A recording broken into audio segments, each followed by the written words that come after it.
Welcome back to my channel. Pour yourself a hot cup of coffee or tea and let's chat. Good morning and welcome back to my channel. So I am driving to work right now and I decided to pop in and talk to you a little bit about what happened yesterday with my 9-year-old son who's in 4th grade. So as you may already be aware, a part of our homeschool journey is finance and budgeting. So we go into financial literacy. And in financial literacy, we've talked about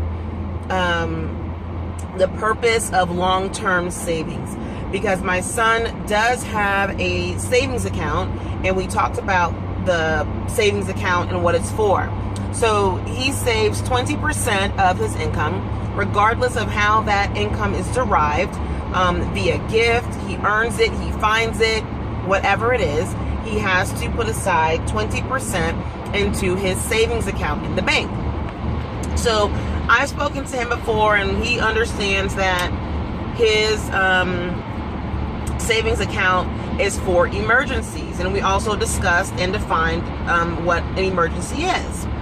So he understands that an emergency is for items or services that need to take place because you need them. They are backed up as a need, or they are understood to be a need. So for a 9-year-old, that example would be he does have a cell phone. So does he need a cell phone? For me, I think he does, because he catches the bus. Sometimes he's in the aftercare program, or he goes to summer camp or day camp, or he may go over to a friend's house. Whatever it is, we do like him to have some type of device so that he can communicate with us. So let's say his cell phone screen cracks. We went ahead and said, okay, that's an emergency. What about if he loses his cell phone? Okay, that's an emergency. He can use his account to pay for things like that. Or let's say he needs a notebook for school, or an agenda, or pens, pencils, crayons, erasers, paper, things like that. That's considered an emergency. With his laptop, if it had a virus or something and he needs to get that fixed, then yes, that's an emergency. Some of those items will cost a lot more than he has in his emergency account, but we of course will help him with it, but he just has to contribute to those types of things. So those are examples of a 9-year-old's emergencies. So this weekend, or yesterday, I think it was yesterday, he noticed that his game wasn't charging, his game wasn't working. I forget what the game is called. It's like one of those portable games, 3DS. So his 3DS wasn't working, it wasn't charging, it wasn't turning on. So he said, hey, I need to go into my emergency account, in my savings account, to pull out some money so I can find out why my game isn't working, or I may need to buy a new one. And I looked at him like, can you define what an emergency is and how much he needs to save up? Now, if it's a large amount, if it's going to cost $100 to fix, because the system, the little 3DS, I think only costs between $150 and $200. So if it costs a lot of money to fix, then I will have that conversation with him about value. You purchase this item for $150, but it costs $100 to fix. Is it worth fixing? And if you do fix it, how long? What is the life of the item? Is it going to last for another year, 2 years? I want to make sure you get your money's worth. So I want to have that type of conversation. Police reported ahead. When we do all of that, we determine what the prices are, and if it's outside of the child's earning capacity, then of course as the parent you can say, hey, if you save $20 for this $50 item, we'll go ahead and put in the other $30. So we do that, because he's not earning $50 a month. My child probably has the ability to earn maybe $30 to $35 a month at 9 years old, but he rarely earns that much. He usually earns $15 to $20 unless someone gives him money like his grandparents or my husband, or he finds our coins throughout the house, so he'll collect those. So he normally gets to the $50 mark if those things happen, but on a regular basis for his commission. And again, we give commission for tasks or jobs that he does around the house. As an example, he does his sister's laundry, so that's where he would earn $3 for doing the entire laundry process: washing, drying, folding, putting away, and he earns money for washing the car and things of that nature. But I'll do a okay. Well, it's not in the category of a need, so no, we cannot go to the bank, and no, we can't pull out money from your savings account to get that fixed. But then I went and I said, okay, well, you have 70% of your income that you can spend every single month. So why not use some of that income? And let me explain to you really quick why he only has 70%. So all of the money that he gets, regardless of where it's derived from, it may be given to him, he can find it, he can earn it. Wherever the money is derived from, he is required to put 20% of that money into his savings account in the actual bank for emergencies. 10% of his income, he's required 10% of his income, he's required to put it in a different category under the umbrella of savings, which is services or items or goods that are not a benefit to him. He has to use it for somebody else, somebody he knows. He doesn't have to know the person. It could be donation, charity, birthday gift.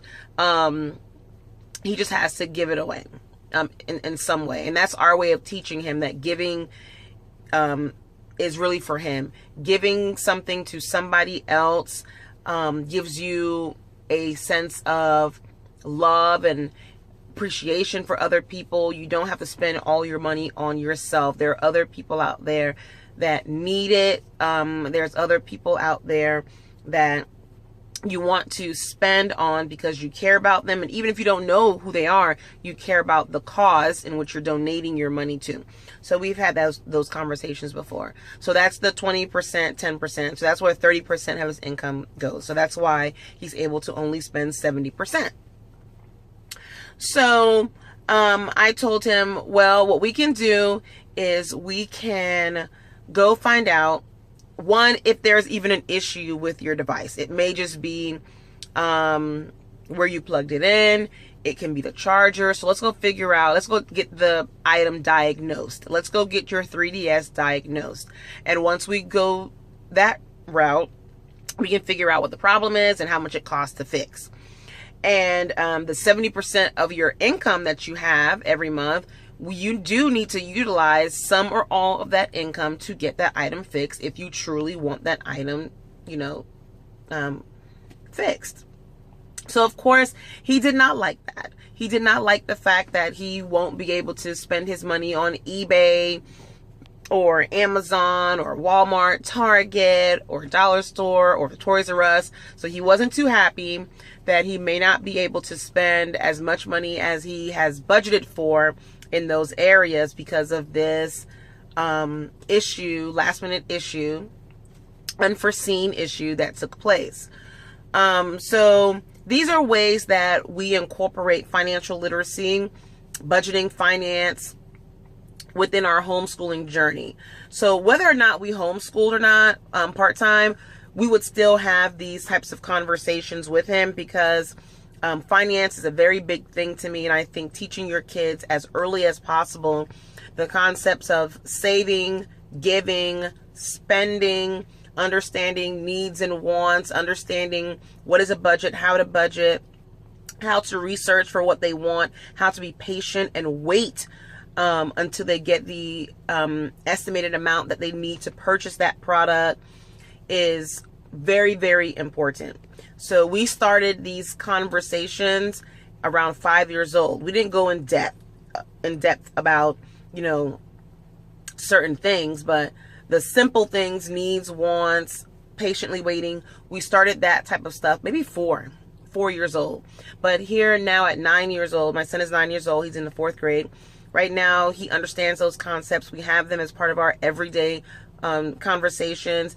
You know, those are topics that we talk about during our family dinner time. Every night we eat dinner together. So whether we're talking about current events, politics, what happened at school, whether or not we're doing some character building, whether or not we're having Bible study or talking about finance, these are the topics that we normally have as a family.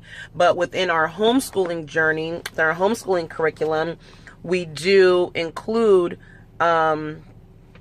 these types of lessons, and we have activities and things of that nature centered around this topic. So I just wanted to share that moment that I had with my son with you guys, because I really think, again, it's really critical for us as parents to teach our kids how to manage money, teach them the truth about debt, teach them the truth about savings and giving and credit cards and loans and all these different financial literacy concepts that they are going to discuss and hit and experience through their young adult lives. So start those conversations early. It's never too early to have these types of conversations with your children, even if you are not practicing them yourselves, or even if you are in debt, credit card debt, for example. Use that as a life lesson or a learning opportunity to talk to your children about what type of debt you're in, why you're in that debt. Was it a smart decision? If you can go back, would you have done it? What was a different way of dealing with whatever situation you were in to get you into that debt? Of course, all your situations won't be great learning opportunities to have this conversation, but you may be able to have one or two life lesson type conversations with them. So we've had conversations with my son about credit cards, so he understands the difference between a credit card and a debit card. And as an example, with his money that he gets, the 70% of funding that he gets, he asked us to put it on a credit card. And I said, well, why would we put it on a credit card? And then he explained, he gave us a legitimate reason, not as to the credit card, but why having the money on some type of card, right? So he said, well, because, if I want to purchase something online, he has to come to me, and then I use my bank account to pay for it, and then I have to put the money that he gives me into my bank account. So he was like, wouldn't it be simpler for you to just swipe your card that has my money on it, and you don't have to go to the bank and put the money in there? And I said, you make absolute sense. But I said a credit card is the wrong way, the wrong area to go. And I explained to him what the credit card was and what happens when you use it and the interest and what it really means and all that type of stuff. He said, oh my gosh, I don't want that. I don't want a credit card. And then we talked about the debit card, and that's what we use, a debit card. We use debit card and cash depending on the situation. And I explained to him other methods, like, he can get one of those gift cards. And he said, oh, okay, so why don't I just get a gift card? So what we decided to do is for Amazon, because the majority of his stuff comes through Amazon or sometimes Walmart or Target. So what we'll do is we'll go get the, let's say he has $30. We'll go put the $30 on an Amazon gift card or a Walmart gift card or a Target gift card, whatever. And then I carry that card with me when we go somewhere, and when he wants to make an online purchase, from Amazon or Walmart or Target, he uses those gift cards to make those purchases. Therefore, he gets what he needs, and I don't have to go to the bank and deposit the money that he's given me to make that purchase for him. So it kills two birds with one stone. So see, having conversations with your children may make life a little easier for you while you're trying to teach them certain lessons. So that was a good conversation that we had. So that's what I wanted to talk to you about today. I just wanted to pop in a little bit and talk to you about the conversation that my 9-year-old 4th grade son had with me in reference to going in or dipping into his savings account. And hopefully this helps. Hopefully this was useful. Hopefully you found one thing. So hopefully you found at least one thing that you can use within this video. Don't forget, just make one different choice in your homeschooling journey that's going to be a benefit to you and your children.